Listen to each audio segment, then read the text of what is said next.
So for anyone who's just joined, thank you very much for joining us this morning for our webinar. It's on myth busting NIS2 on the road to compliance. My name is Paul Conaty, a Client Solutions Director at CWSI, and with me today I have James Leo, Data Security and Compliance Technical Specialist at Microsoft. James, do you want to take a second there to introduce yourself to the audience? Good morning, Paul. Thanks for having me here today. So I'm a Data Security and Compliance Technical Specialist with Microsoft Ireland, working with our compliance solutions naturally across the security stack, the Microsoft Security Suite. So it's great to be here today, Paul, to talk about all things NIS2 related. Yeah, absolutely. Thanks very much, James. And my name is Paul Conaty. As I mentioned, I'm Client Solutions Director at CWSI. So my role is to work with our customers around their GRC, security and compliance requirements, programs, particularly in the areas of cloud security and mobile and endpoint. So there's a couple of things we're going to be talking about today. We're going to start with just a very short introduction to who CWSI are, in case we have anybody on the call who doesn't know who we are. And then we're going to get straight into the really interesting stuff. We're going to talk a little bit around the kind of myths that are floating around or things that we're hearing people say around NIS2 that may or may not be accurate. And then we're going to have a look at, getting into a bit more detail around how NIS2 differs from NIS1, how will NIS2 affect different types of organizations, in particular multinational organizations. James is going to give a bit more detail around how Microsoft themselves are addressing NIS2. And then we're going to wrap up hopefully with some useful kind of takeaways and actions that you could take away from the call to help you with getting ready for NIS2. So first of all, a quick introduction to who are CWSI.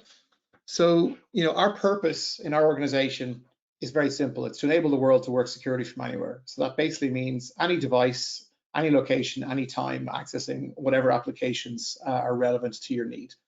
I think that's what the world is looking for now, and that's been our purpose since the company was founded. Our areas of expertise, so we grew out of a mobile security and management business back in 2010. That's where the company was founded, and that meant that from the very early on we were looking at cloud-based management, cloud-based security. So we have been a cloud security company from very early on, and that's the kind of key area of our expertise. Obviously, we are leaders in modern endpoint security, so that mobile background has now become an endpoint background. Endpoint management has now become MDM or UEM in the same way that we manage mobile, because of that requirement to be able to have workers working from all sorts of different locations, networks on and off LAN. So that's driven the modern endpoint requirement. And also through acquisition and growth, we have gained an ability in secure application development. We were always quite strong at advising organizations on how to secure applications from third parties, but we now also have an ability to deliver and create applications ourselves through our team in the Netherlands, particularly specializing in high security requirements and use cases such as policing, healthcare, military kind of applications. So that's kind of specialist areas that we've worked in.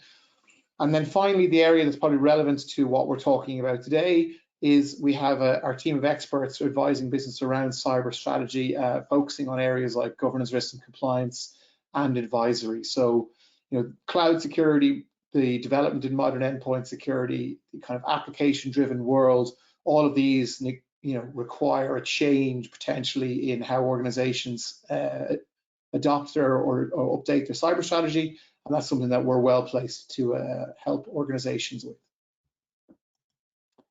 We've offices in 5 countries in Northwestern Europe. Obviously, Ireland is where CWSI started out, but through acquisition, we've grown into the UK, Benelux, and Netherlands regions. And in most cases, the organizations that we've acquired are very similar to ourselves, with a long history in endpoint and cloud security, with some various specializations in different areas, as mentioned, like application security, and also we have a lot around end-to-end full device lifecycle management in our Belgian piece, with some very unique capabilities around our management platforms. We also have a wide customer base of multinationals. So we currently support major multinational organizations across North America, Asia, and Northern Africa. So it's not just a European footprint. We have the ability to support organizations globally. So I'd like to start with maybe setting the scene about why are we talking about NIS2? Why is NIS2, or regulation itself, why are we seeing so much more regulation coming into basically every regulated environment? It's not just the EU. We're seeing new regulation coming across the world: Australia, Asia, the US, China. There's different types of regulation coming in around cybersecurity, data security, and privacy. And some of the reasons for that are, statistically, we're seeing, 3/4 of organizations recently surveyed experiencing at least one data security incident. So this is the Microsoft Data Security Index. This is a global stat, but this is replicated, I think, locally. There was a Sunday Business Post survey done recently in Ireland of Irish businesses, and it was 71% of businesses that reported a data breach within the last calendar year, which is very, very close to this 74% stat. So 3/4 of organizations experiencing at least one data security incident. It's become almost a normal thing that's going to happen. Obviously, they can vary in their impact, but it is up significantly from 5 or 10 years ago. Over 61% of businesses impacted by supply chain attacks in the past year. This is from a different Microsoft report, the Digital Defense Report.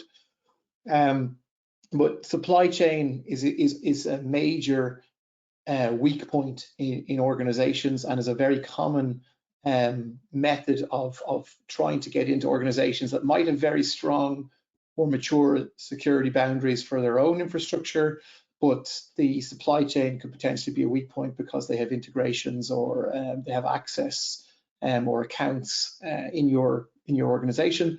And we've seen things like SolarWinds. We've seen things like leveraging suppliers like air conditioning suppliers or other types of suppliers in various different attacks, high-profile attacks over the last couple of years, and proving as a very effective methods to get into organizations. We're seeing a huge amount of attacks against identity, because obviously if identity is compromised, well then, that is a major entry point for attackers to get into your organization. If they can compromise a user, then they can start moving laterally. They can look to elevate permissions. They can start, discovering the landscape of your environment, and get ready for some kind of ransomware or data exfiltration or attack. But once they're they're looking to compromise an identity to get in. So we're seeing a huge amount of attacks. So 4,000 identity attacks blocked per second, coming from Microsoft telemetry globally in 2023.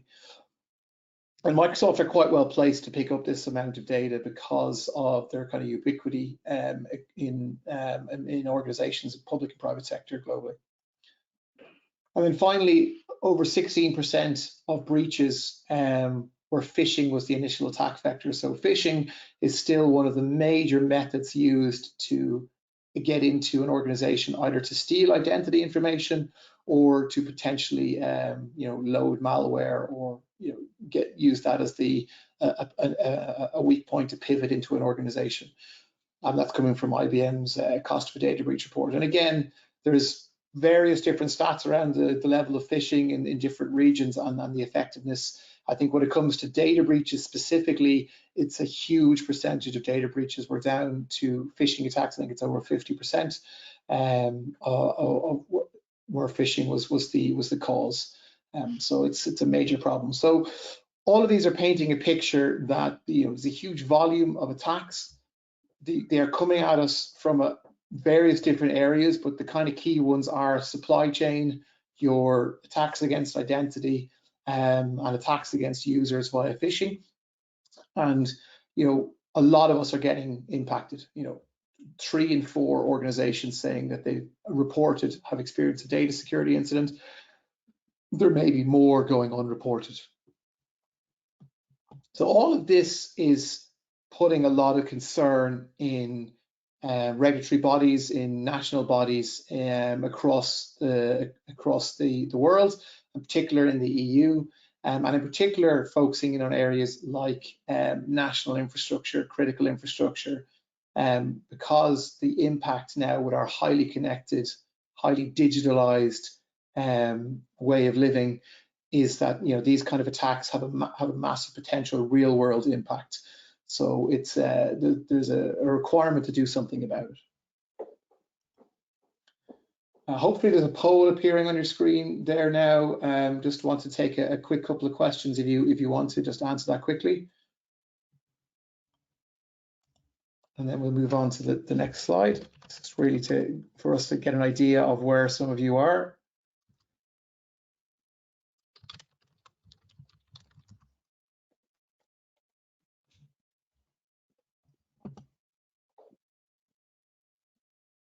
Okay, I'll give you a couple more seconds just to answer that poll, and then we'll move on.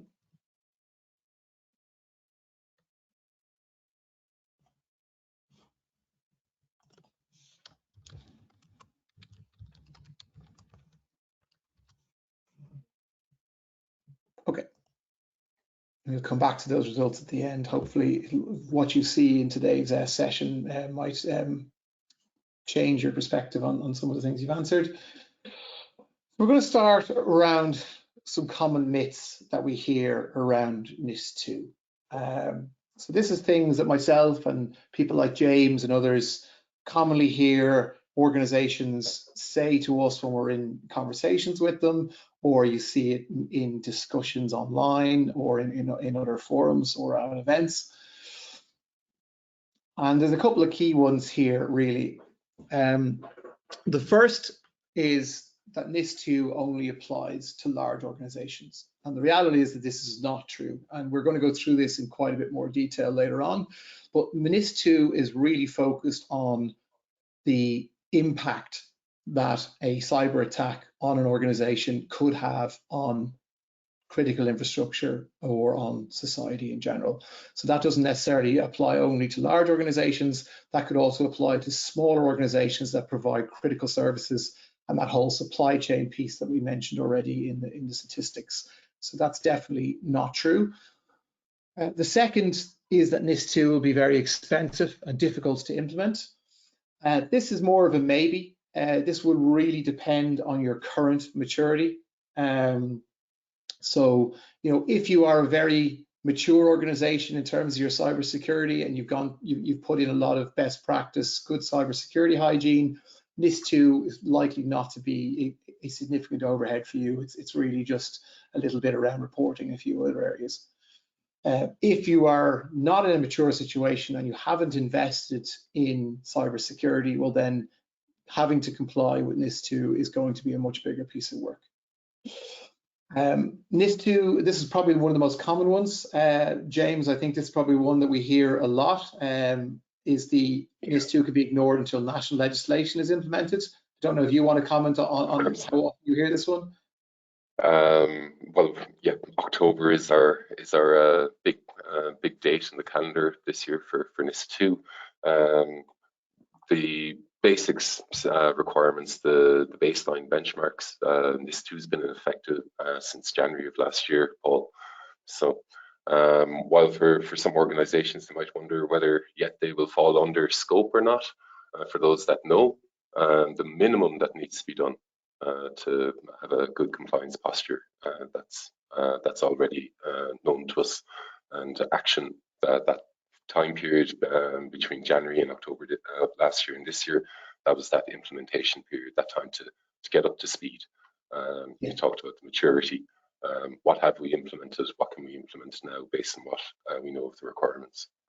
Yeah, I think that's important, and it's something we're going to talk about later on. Is, you know, you really, you know, should already be evaluating, one, if you're going to fall under NIS2, or, you know, two, if you're maybe not directly under NIS2, but your major customer base is, because they are probably going to be looking for you to answer a lot of tough questions around cybersecurity. And as James pointed out there correctly, the October deadline is just to get the national legislation implemented. the NIS2 is already in place and in force, with the minimum standards already kind of published. So it's definitely not something that you can be ignoring. And then I think the last one, is one I hear occasionally, that I'm already ISO certified, or maybe I use the NIST frameworks or something else, so I'm already covered for NIS2. This is a bit like the second point, sort of. If you have a good, mature piece in place, then that's definitely going to help you be ready for NIS2, but it doesn't mean you have to do nothing. You're still going to have to look at some degree of mapping and gap analysis to close those gaps. And I'd also be wary, particularly in the area of ISO, a lot of organizations will be ISO certified, but their scope could be quite narrow.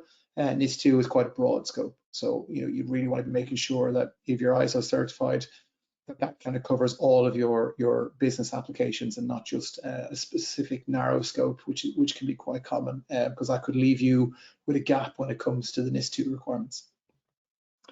Just like to point out at this stage as well, if there's any questions on anything we're talking about today, I'd encourage you to put them into the chat, and we'll either address them as we go or at the end.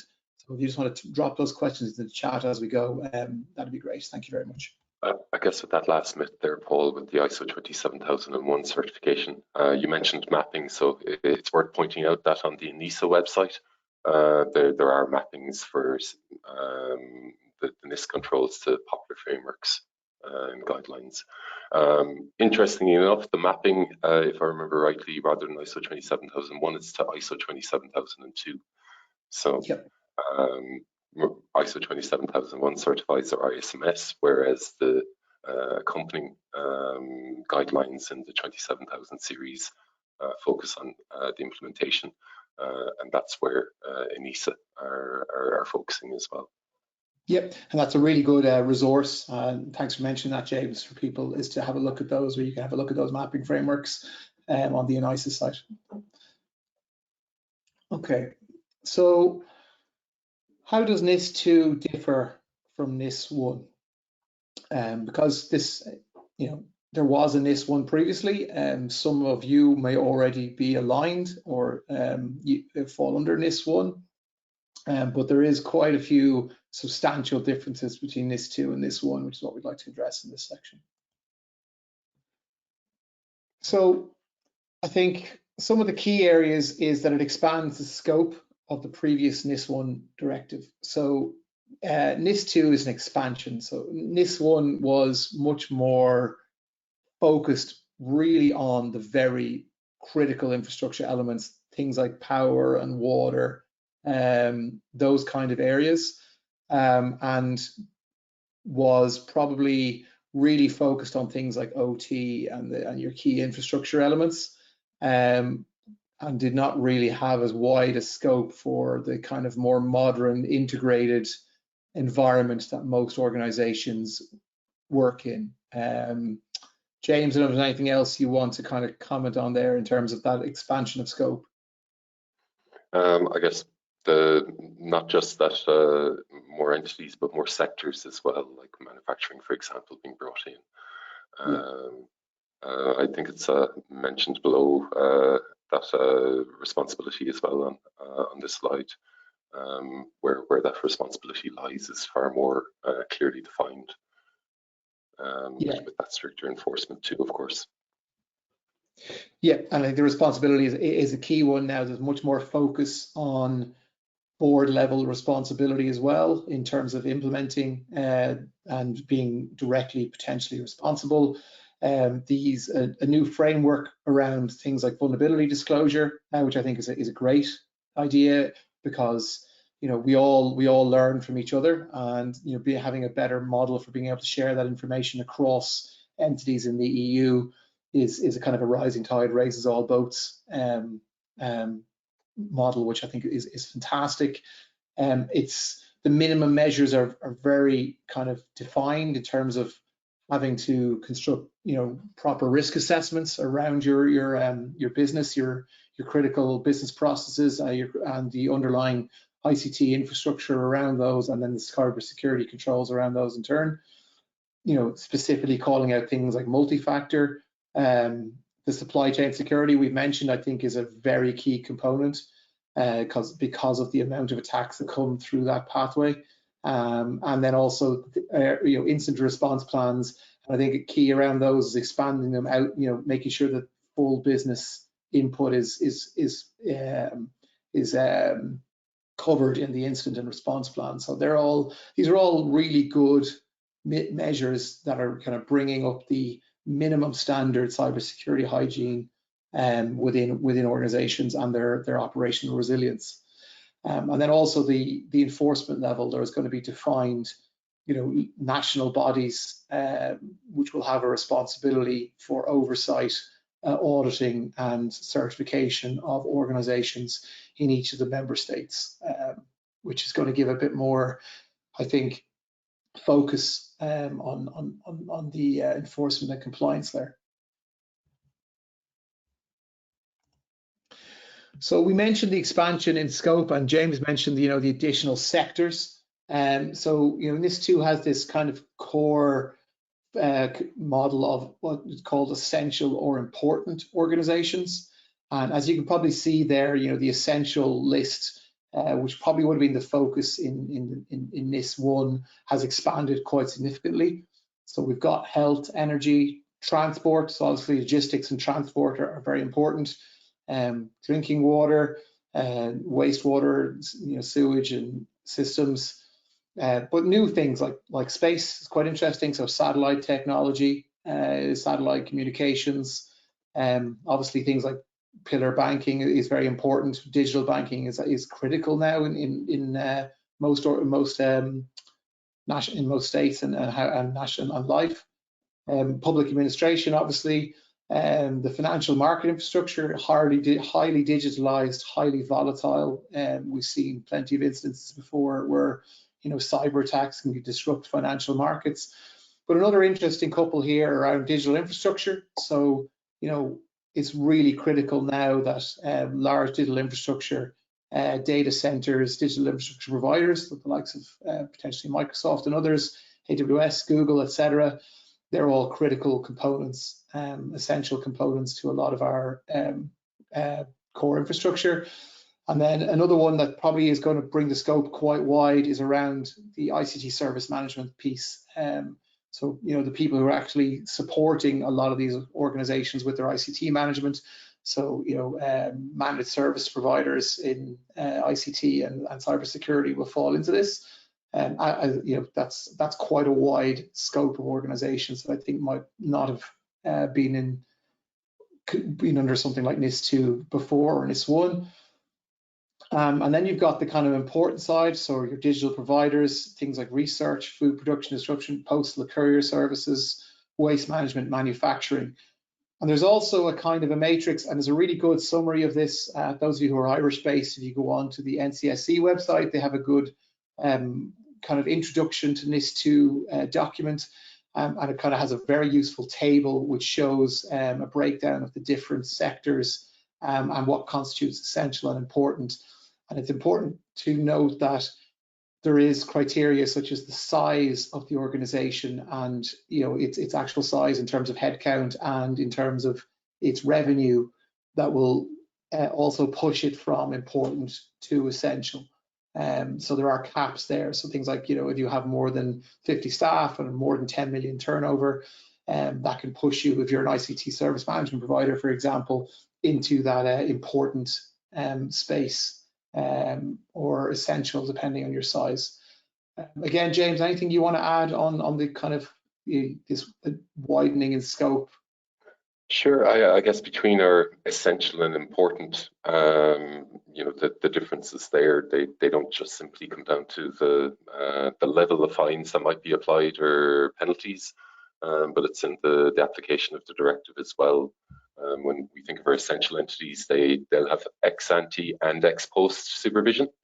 We're not simply going to see with regulators and authorities that it's when an incident happens that we have that regulatory authority to deal with, or after we make a notification. There will be regular and targeted security audits, especially for essential entities and organizations that fall under scope. directly should certainly have processes in place for requests of information from regulators as well, and expect this, and not simply ad hoc audits after a significant event. Yeah, I think it's a very good point around the audit side of things. Okay, so we mentioned in the previous slide there, people like digital infrastructure and digital providers. So one of the key questions we often get is around multinational, people who are large companies that have a footprint in the EU but may not be headquartered here. Okay, so I think this is kind of important. So James, I think, do you want to kind of go into this in a bit more detail? Sure. Well, I guess multinational organizations, Microsoft's a perfect example of one of those, with the wide breadth of solutions we have. But you mentioned looking at our supply chain, especially with multinational organizations working across jurisdictions. One consideration would be, well, within my supply chain, are there critical services being provided to me, and where are they being regulated? Where's their responsible authority? I might be an essential provider in Ireland, however, I may be using solutions sourced from across the globe, and what effect does that have on my supply chain? Also, if you're located outside of Europe, that doesn't mean you're off the hook. If you're critical to an EU member state's functioning, you will fall under scope as well. And any of these entities that are essential for European society need to make preparations, whether they're directly within the scope or not.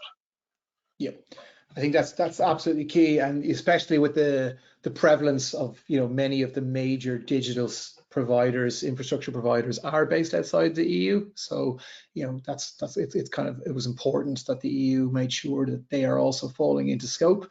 I mean, much the same way that like GDPR had a supranational kind of capability. It's the same with NIS2.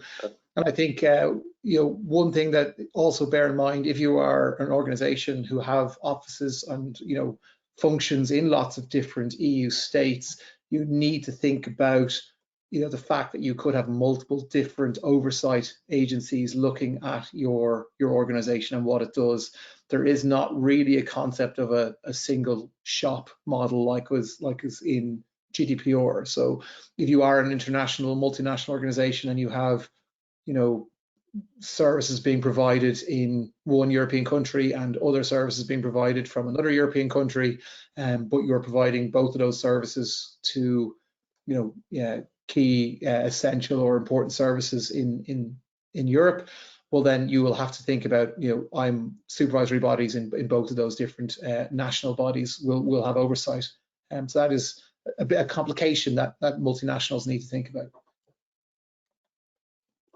So I think that's probably a nice segue into one of the biggest multinational providers and service providers who will be affected by NIS2, which is Microsoft. And I think, James, I'll hand over to you here as the Microsoft representative to kind of talk us through at a very high level some of the things how Microsoft is looking at around NIS2. Sure, Paul. So to start, Microsoft, of course, seeks to provide a clear stance and position on any and all critical regulations that might affect us or our customers. Of course, as we mentioned already, Microsoft, with the wide breadth of solutions we provide and that global footprint, we fall under the scope of NIS2, and we're committed to complying with NIS2 as well, with the requirements. Our teams are closely monitoring legislative developments, partnering, of course, with policymakers as well to keep up to speed on the elaboration of the implementing acts as they come about towards the end of this year. And we have historically been dedicated to having strong security practices in place. And many of these are actually reflected in international standards and best practices now. Many of the cyber risk management measures that are identified in Article 21 of the NIS2 directive have already been taken by Microsoft, and we continue to have security and trust as central corporate values. Of course, given the type of services we provide, we're dedicated to aiding our customers in adopting resilient solutions and adhering to the principles of that, while we still maintain that shared responsibility approach. Our all-in-one suite of solutions include security, compliance, and privacy solutions that, of course, can streamline your journey to NIS2 compliance as well. I believe you've control of the slides, Paul. So moving from NIS1 to NIS2, what does this mean for Microsoft, for our customers as well? The NIS2 directive, it's providing a legal measure to boost the overall level of cybersecurity in the EU. And the aim there is to continue contributing to the overall functioning of the internal market. And there are three main pillars that were the basis of the NIS directive. The first one was, of course, building on the NIS1 strategy of network security of network and information systems to have that high level of preparedness amongst member states. This requires that member states adopt a national cybersecurity strategy. They're also required to designate national cybersecurity incident response teams, CSIRTs, these being responsible for risk and incident handling, and then a competent national cybersecurity authority in a single point of contact. Secondly, the NIS directive also continues that NIS1 framework, establishing that NIS cooperation group to support and facilitate strategic cooperation and exchange of information, as Paul mentioned on a previous slide, among member states, the CSIRTs network, and so on. Lastly, NIS directive ensures that cybersecurity measures are taken across each sector in a uniform manner. But these are vital, of course, for our economy and our society, which is so heavily reliant on ICT, across industries such as energy, transport, banking, financial markets, even drinking water, and digital infrastructure. So public and private entities that are identified by member states as operators of essential services in the relevant sectors, they're required to undertake cyber risk assessments, put in place appropriate and proportionate security measures, and they're also required to notify serious incidents to the relevant authorities. For digital service providers, key digital service providers, say search engines, cloud computing, online marketplaces, and such, these will also now fall under the same requirements. NIS2 directive, it significantly expands the scope of sectors, and it introduces size thresholds as well. So some of those myths you mentioned, Paul, about maybe I'm too small, it's the impact we would have that ultimately determines. There are limits set around revenue, size of the organization, and so on. But ultimately, what is our impact? What is that blast radius related to a security incident within our organization? We, of course, have those more stringent supervisory measures for national authorities, stricter enforcement requirements, and that harmonization of regimes across member states. NIS2, it's establishing a basic framework with the key actors on coordinated vulnerability disclosure for newly discovered vulnerabilities, and it creates that vulnerability database that Paul mentioned earlier as well. So I think I think as well as key, you mentioned it there, James, is NIS2 is establishing a kind of a floor, but this is all part of this evolving European policy landscape. This is part of a framework of regulation that's designed to kind of cover a whole bunch of this digital and cybersecurity and kind of privacy and all those different areas. So we've already seen this starting with things like with GDPR, obviously, and the various different Digital Services Act, the e-Privacy Act. Now we're seeing NIS2. We're seeing the kind of industry-specific, very, kind of, I would call them almost the daughter regulations of NIS2, which is things like DORA, which is the Digital Operations Resilience Act, specifically around the areas of financial regulation. And then, we're seeing things like the Cyber Resilience Act. Obviously, at the moment, we're also looking at the AI Act, should be finalised fairly soon as well. But this too is not a one and done kind of piece of work. This is part of a framework of the European policy landscape. That'd be fair to say, James, wouldn't it? That's right. I think NIS2 will serve as the foundation for future significant laws, and shows it's a kind of bellwether regulation that shows the direction that we're going to go into in the future as well. Yeah. We actually did just get a question coming in now. Just bear with me 1 second. So, question is, am I correct in saying that now in the event of a potential incident where personal data was impacted, it would now have to be reported to the Data Protection Commissioner? I'm guessing that would not have to be reported to the Data Commissioner and the NCSC. So I think the question is, like, if you have a data breach, that you would have to, obviously you'd have to report that to the DPC, but would you also now have to report that to the NCSC? It's a good question. I think my understanding, and James, please jump in with your thoughts. My understanding would be, if it's a significant data breach, then you would be reporting both to the DPC and the NCSC. I can't, imagine why you wouldn't be doing both if you fall under NIS2, obviously. So if you are under the NIS2 essential or important umbrella, and you had a data breach, I think you would report to both bodies, is my understanding. James, have you thoughts on that? Yes, I would think so as well. Essentially, it means that we have more notification responsibilities placed upon us and more regulatory oversight. Say NCSC, of course, but also if we're in the financial services, then we would have the central banking authorities as well.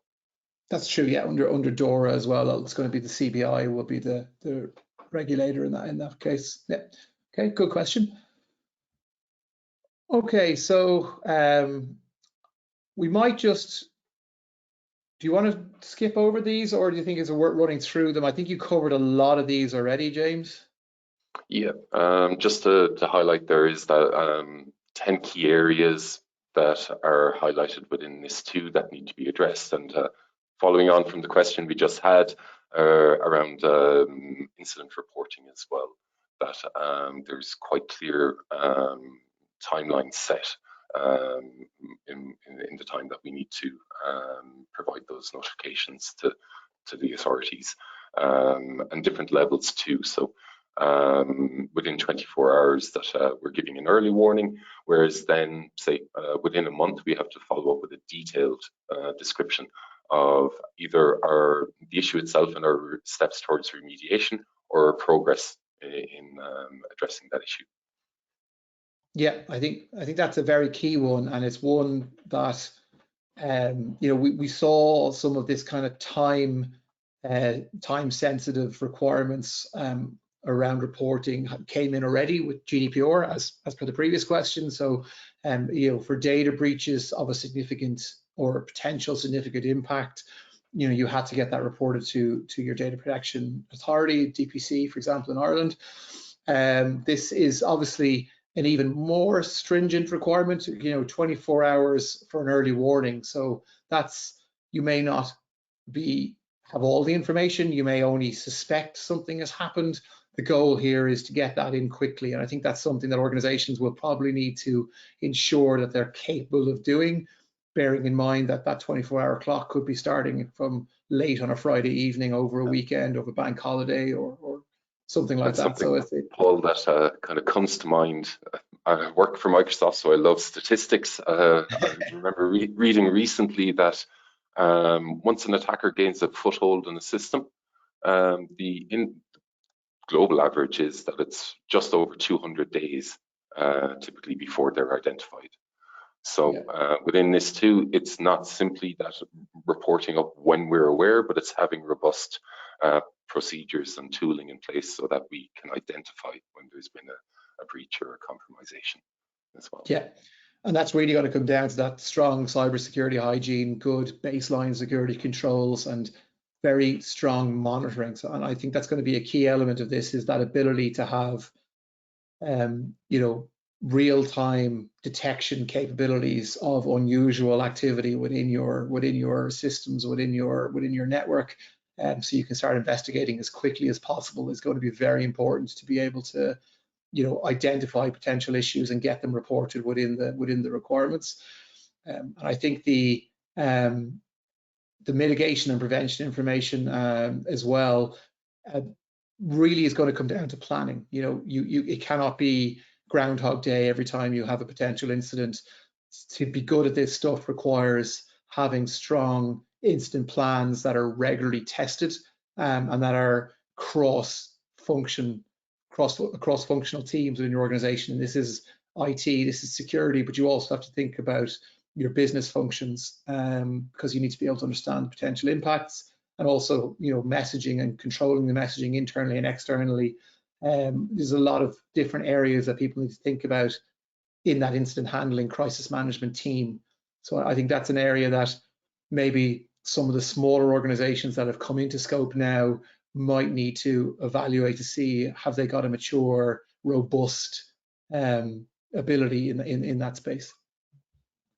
Okay, so that's kind of what we wanted to talk about in terms of giving people a picture about what NIS2 is, what kind of requirements it's driving, who is likely to be in scope, and also I think the key thing is, even if you're not directly in scope, if you're in the supply chain of people who are in scope, they are going to be asking you hard questions on what your security controls are, because there is a responsibility on them to ensure that their supply chain is secure. So I think there's a lot of organizations who might not even fall directly under NIS2 who will still need to align to NIS2 requirements.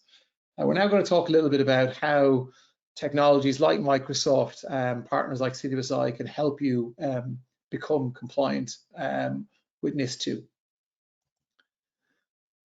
So there's a couple of things around the Microsoft piece. James, I suppose you're probably better placed to talk quickly about this. Yes, we've touched on this already, the Microsoft having been at the forefront of developing cybersecurity solutions for our customers and ourselves as well. And that these cloud-based solutions, we have a secure and reliable platform for managing data and system security. Advanced threat detection, identity and access management. Our tools and guidance can help you meet the requirements of NIS2, and it's not solely tooling. We have teams of cybersecurity experts who can work with you to improve your current posture, but also if there is a need for additional support in responding to an incident. If we think of our detection and response team, our DART team, and being able to provide through the over 60 plus Microsoft security tools and solutions, a trusted partner, to give you that peace of mind that your systems are protected. So looking at some of these in more detail, having been at the forefront of developing advanced cybersecurity solutions, our cloud-based solutions providing that secure platform. We offer identity and access management solutions, as I mentioned, to help to ensure that only authorized personnel can access sensitive data and systems. Ensuring that we apply those minimum requirements of NIS2 initially, doing this through conducting risk assessments, implementing security procedures, and creating incident response plans. That team of cybersecurity specialists can help you develop a customized security plan tailored to your organization's specific needs. And then if we move to the next slide, Paul, to say monitor security threats in real time, we can use solutions like Microsoft Cloud App Security, Azure Sentinel, our SIEM for detection and response. Again, Azure Sentinel and Azure Security Center. When it comes to cybersecurity training, this isn't something we've touched on yet, but a big change within NIS2 is that at management level, there is a responsibility to ensure that our users are aware of best practices, what is secure digital working, and ensuring that that training that's employed in the organization is effective.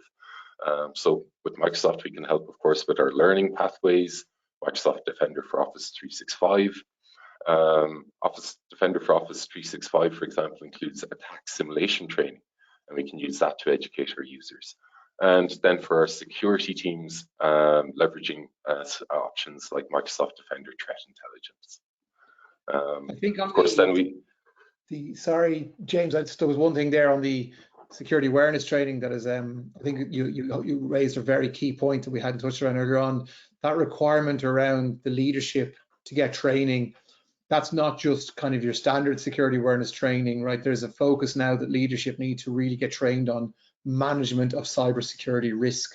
So, at a management level, what good cybersecurity risk management programs look like, and how what the ongoing monitoring of performance and success within that cybersecurity program and framework in organization looks like. So really putting an onus on the senior leadership to manage that risk, probably in the same way that they already do around the core things like financial risk. I think that'd be fair to say. Exactly, yes. The security risks we face and the impact they can have on an organization now means that our approach to them has to be managed and improved at the senior levels of management and decision making. And of course, responsibility has to be taken for those decisions afterwards. I guess as well, speaking about supply chains, that leads into, thinking about minimizing the impact of an incident as well, how quick we can recover, and having Azure Site Recovery, Azure Backup in place to assist with this. It's not simply being aware of an incident happening, it's and how quickly we become aware of it and provide those meaningful notifications, but how much we can limit from day one the impact that might have. Yeah. Okay, just conscious of our time a little bit. There's a lot to cover. So there's a couple of key bits here. So this is a kind of a mapping that we've done ourselves in CWSI, working with Microsoft as one of their key CSI partners. So we're kind of a key security partner with Microsoft. So James has kind of talked a lot about what Microsoft themselves can do, but Microsoft also have a kind of a key ecosystem of security partners who kind of are experts in the Microsoft solutions and can augment and build on those Microsoft solutions to give an even more holistic set of services to customers. And I think as one of a small number of core partners for Microsoft in Ireland, CWSI are what's known as a CSI partner. We're also a member of MISA. We have a very close working relationship with product teams, with the service teams in Microsoft that allow us to kind of build on the capabilities and the technologies and augment those with our own services. So this is quite a busy slide, but it's what we've done here is we've kind of mapped the core NIS principles down the left-hand side. That you might have seen from one of the previous slides coming from the 10 key areas that have been published. In the middle is kind of a mapping that Microsoft had done themselves around, as a lot of the stuff that James was talking about and how the Microsoft technologies could help you with these different NIS principles.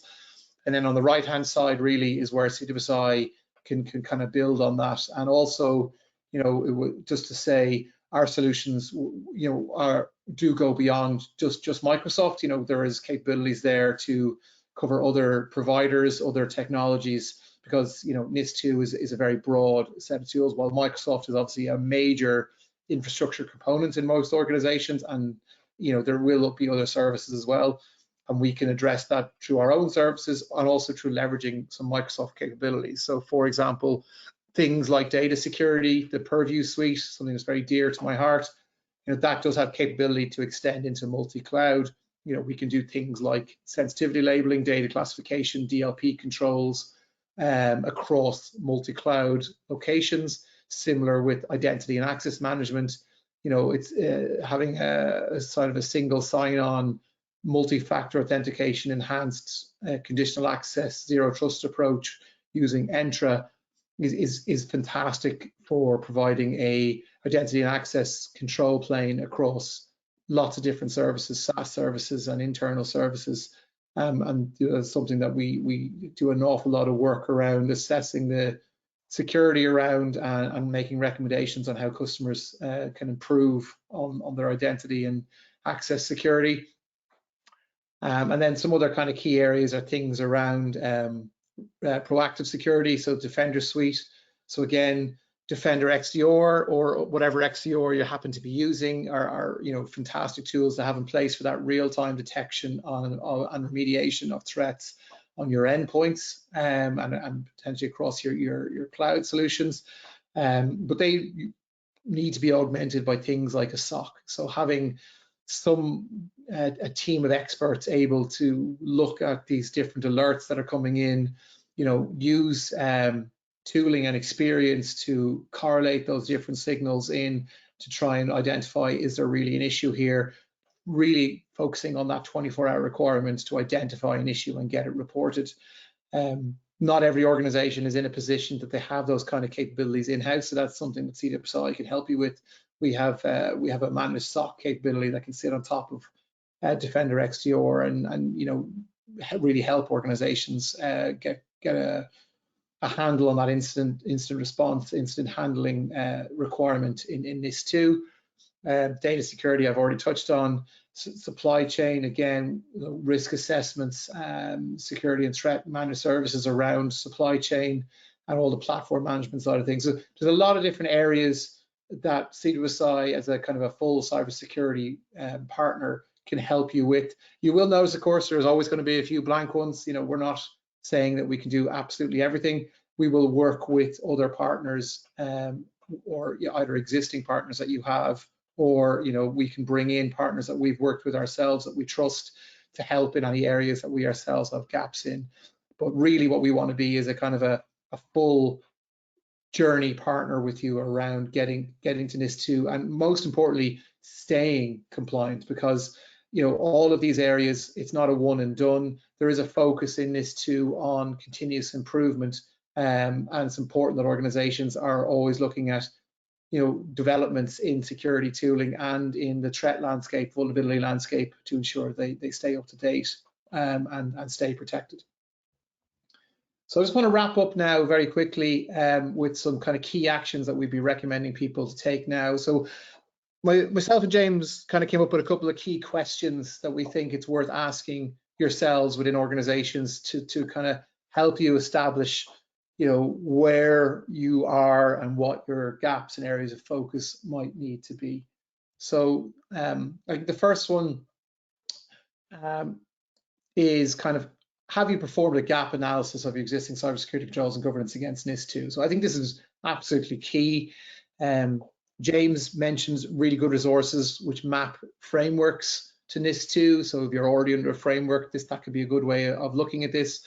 But just taking the 10 kind of key areas of NIS2 and looking at your existing controls, your processes, what understanding your critical business functions and processes and services. That's where you probably start around doing a gap analysis. And that's, if you haven't started that now, that's absolutely imperative that you do that as soon as possible against NIS2. The second one is around, have you already started your remediation readiness program and have you assessed your readiness to comply? So it's following on from the first one, really, assuming you've done that gap analysis, have you already started building out your remediation and readiness program? Like, it is already in force. There will be refinements coming by October with national legislation, so that will have to be factored in. But if you haven't started anything at all and you don't start anything until October, and you were to have a breach or incident within a couple of months of that October date, I think it wouldn't look particularly good to the regulator that you haven't done anything at all yet. You know, something is better than nothing here. You really need to get moving and having a look at these different things. James, is there anything you want to add on those? As with compliance in general, until we can implement best practice, we need to be able to show best effort. Yeah. To put it simply, not to be seen with our sitting on our hands.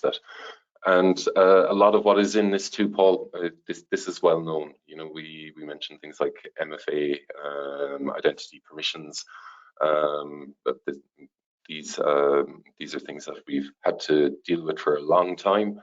It's whether we've implemented them to a best practice level, and getting us to that. Yeah, and I think from a compliance point of view as well, obviously it's highly important that you implement and have good controls and stuff in place, but it's also important that you have a compliance layer on top of those that ensures that all of those controls are documented and regularly tested and audited. Because if you do fall under the audit requirement in NIS2, you will be regularly audited by the supervisory body, either post or ante, as James already mentioned earlier on. I think a key one here is policies around BCP and incident handling. Again, we talked about these already, and James made an excellent point there a minute ago about the fact that this isn't new stuff. This is good cybersecurity hygiene that we've all been talking about in cybersecurity circles for, you know, over a decade. So it's really important. There's nothing here that is brand new in that way. It's just really putting some maturity around it and some compliance layers around it and ensuring that it actually happens. But business continuity and incident handling are obviously very important. So, you know, things like how you're going to recover in the case of a ransomware or you know, a denial of service or a major structural incident. You know, some of the stuff that James already mentioned, like the Azure site recovery, what your backup and recovery capabilities look like. And like incident handling, all of these things have to be regularly tested. It's very important that they're regularly tested to ensure that they work, that the rest of the business is aware of them and aware of their roles in them, and that they take into account new business lines or expansion in business lines or expansion or changes in the profile of the business that could make things more or less critical. Sorry, there seems to be an issue here where the slides keep disappearing. The questions.